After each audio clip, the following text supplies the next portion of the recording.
21st century England.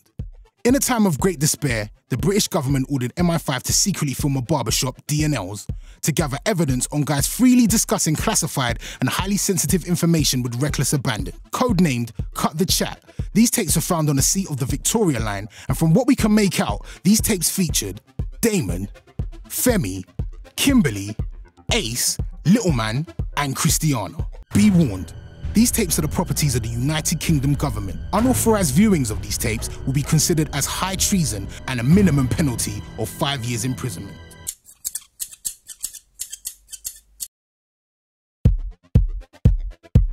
What we are bringing to you is a real chat show with real people about real things. We're going to give you the real interviews. You know what time it is? Ah, he's getting you about the sunglasses.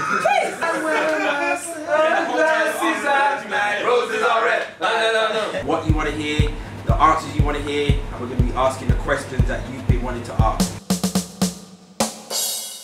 You're Michael Jackson. Yeah, man. I'm a big fan of Michael, and you know, as we all know, he actually passed away. I mean, with me, I used to love everything about Mike. I mean, I try and bring that on stage when I'm on stage. The popping, the locking. Okay, you know what? This isn't about you, right? This is about Mike. I mean, This almost like this. Was Mike murdered? Was he murdered? Have you seen the cocktail that Mike knew what he was taking. I reckon Mike was asking. I reckon Mike was asking for drugs, and it just kind of didn't work out for him.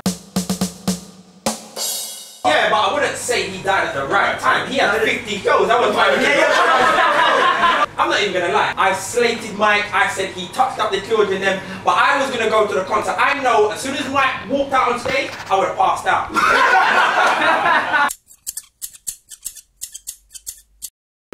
I'm in here, cutting hair. I turn to the TV. The TV's on silent, and I look and and somebody said, "Yeah, that's the he thing." For all that don't know, we're talking about, her name's Caster Semenya, I think. Yeah, that's who was. She's from South Africa. She's powerful. I thought it was a middleweight boxing champion of the world or something. Wedge! It's my friend over there, and he's gone, I felt sorry for the girl. And then I heard her speak. Exactly. But this is not fair. I'll tell you why this is not fair. When we see them Russian athletes, yeah? Eastern European athletes, yeah? Do a shot put and do 100 meters, you see them. The women in it. We don't say nothing. There was a stage where they used to win 100 meters. No long thing. No one said anything. They said, the Russians are doing their thing now.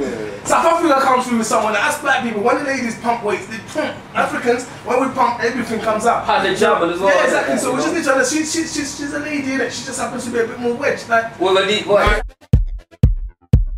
there's a film out called Avatar. But it's by a guy called James Cameron. He's like the biggest director ever because he made the Titanic and Terminator, and he made Terminator. But yeah, and he's made a special camera to make this film. And while you're watching the film, you actually feel, you get some of the feeling. I think it's juju. You know, like when I hear about these things, like plus when I hear about, like, I think it's voodoo. And yeah, so I look forward to it. Right, Eddie Caddy, our special guest. Eddie! We all know Eddie, but for all those that don't know Eddie, tell us what Eddie's about. Eddie is an entertainer. I'm a comedian, actor, presenter, and I've been doing comedy professionally for the past 3 years, and I love my job. Wow. Yeah.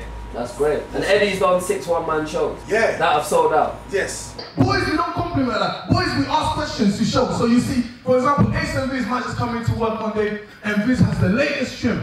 Instead of Ace being a man about it and just ask Viz, and just say to Viz, bruv, that trim is nice, you look good, bruv. You look good on the shape up. Oh, you look good. He won't do that.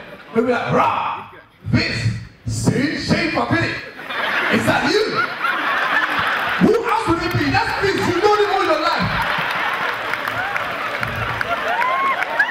How do you do it? Because there's not many comedians in England. I just bring out a flyer and everyone turns up. No, I'm part of a fantastic team. Do you know what I mean? You can have all the talent in the world, but if you're not organised, it's not going to happen. Like we work very hard to let people know that, you know what, there's an event happening, and then I work even harder to justify why people should pay a certain amount of money and turn up. And I do that by working on my craft and performing all over town, man. What is your dream? My dream is to have a show. I want to have a show on TV Like we have people like Richard Blackwood, and it's someone that I think a lot of people do not appreciate. You know, he's the last person from our community that really held it down. And off the back of that, when I do that, I want to be able to go to my country, Congo, and become an ambassador, man, because there's a lot of work I need to do there. I owe my country a lot. Right, so you come from a very, very strong African background. Yes. Very strong. Extremely strong. Okay. What did your parents think when you told them you're going to Nigeria? Woo! He just sat me down for about 3-4 hours. No, me. I was born in 1969. The point I am making is that you will not do this. But at the end of the day, even if I wanted to continue doing the industry anyway, my dad's not going to hold me in chains and say you're going to, do you know what I mean? So they were a bit skeptical. My mum was the one that really didn't want it because she couldn't see any money coming in. For about 2-3 years, I was just performing open mics, doing gigs for free, you know, just getting excited doing this stuff, and I wasn't getting paid. So my parents were like, my mum was just like, you need to stop. Like, you are broke. You got a degree, but you're not using it for anything. Like, just a photo in our room. Now, every celebrity take note of what's about to happen. What's about to happen? We have Peter, the resident. Stand up, The Peter. resident. 300. 300. No, bro. Let me see your six. No, bro. Let me see your six. He's swinging elephants. Six He's pack. swinging elephants. Right. So what the celebrity challenge is? Eddie Caddy is the first celebrity to go into battle with Peter. Simple push-up competition. So wait, you win when? 1 for 1. You know what? You know what? Bang it out. Bang it out.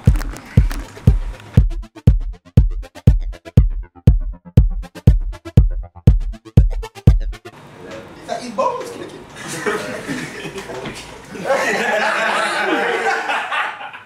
Peter, come on! I'm scared of you!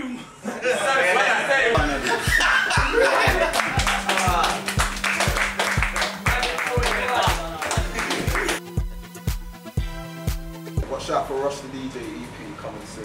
Listen, I'm the hardest artist out. I'm the hardest artist now. I'm the hardest in my town. See how the names floating around. I found the flow and stayed original. Look at the rate I'm moving, man. I like it short time. I'm used to it. For those that don't know, get used to it. I refuse to quit. Like how I'm the coldest. Won't see me handing in my notice. I'ma grind it and stay on. They best stay and remove me.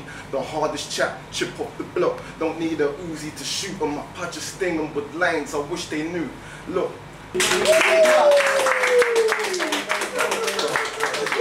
Sam Khan, 7-time jump off champion. Check me out, check me out. Yo. I'm a fly boy.